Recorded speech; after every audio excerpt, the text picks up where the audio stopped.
Hey, it's Dr. Troy here again. A lot of questions I get about cervical radiculopathy. A lot of patients go, what is that? Well, cervical is the neck.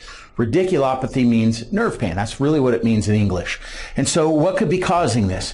Well, if we look in the neck, here, this is the neck. You've got a bundle of nerves.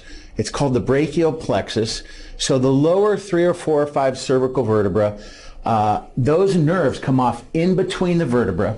So if those vertebrae, if they get out of alignment, that will actually close down the hole that nerve comes out of, which can cause irritation to the nerve. So you can have joint dysfunction causing cervical radiculopathy. You could also have a disc putting pressure on the nerve.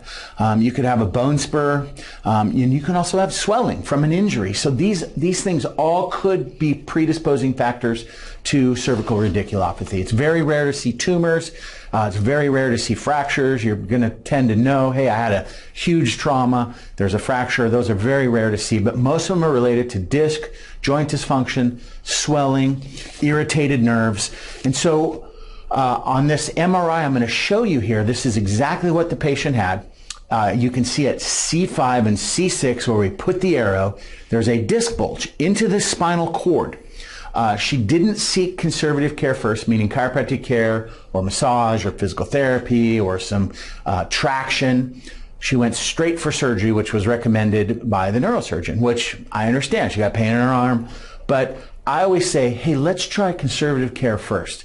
The research shows that within 30 days, there's 85% improvement in these conditions with conservative chiropractic care. That's according to research by Dr. Mark Studin, which is pretty amazing research. So if we look at this, the post-MRI of her, she had a disc replacement put in her neck, and you can see there is substantial encroachment to the spinal cord. On her first MRI, she only had right radicular arm pain. On the follow-up MRI post-surgery, she went back to the doctor. They did a follow-up MRI because she was having radicular arm pain in both arms. So in my mind, this actually made her problem worse. So if we could have intervened before, the outcome might have been a little bit different. I can't speculate on that, but that's my thoughts being in practice for 24 years. So if you know somebody who's suffering from radiculopathy in their neck, or you are personally, let's get you in. Let's take a look. Let's see if we can help you. We're going to know pretty quickly, within a month or two, if chiropractic is helping resolve the problem. And that's really the whole goal, because this girl that had this post-surgery, she's going to be on medication for a long time. She lost her job because of it. And so a natural approach, I think, is the best way to handle this. So the other thing that you can also experience is not only numbness, but you could experience weakness, loss of reflexes, loss of grip strength. These are all signs, your hands numb.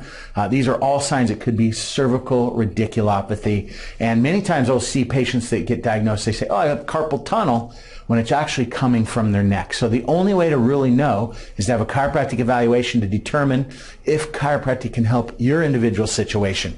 So if you're interested, call the office, 360-260-6903. This is Dr. Troy, here to help if you have cervical radiculopathy.